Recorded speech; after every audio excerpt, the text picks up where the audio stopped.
Još jednom treći put predlažem gospodina Slavka Simića za potpredsjednika Skupštine. Hvala.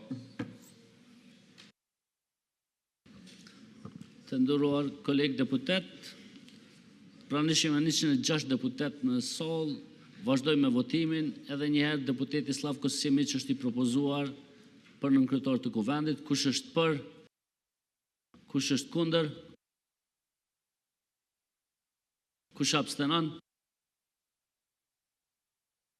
Votat për herën e tretë për kandidatin Slavko Simić janë 9 vota për, 53 vota kundër dhe 41 abstenime. Rrjedhimisht nuk i merr votat e mjaftueshme për të zgjedhur nënkryetori i kuvendit për herë të tretë radhazi, prandaj ftoj edhe një herë përfaqësuesin e komunitetit serb që të bëj propozimin e radhës të një kandidati tjetër, me qenë se është e zauruar, siç e ka thonë edhe gjykata kushtetuese, që mekanizmi deblokues, pra votimi 3 herë për secilin kandidat vlen edhe për kryetorin edhe për nënkryetorët. Faleminderit.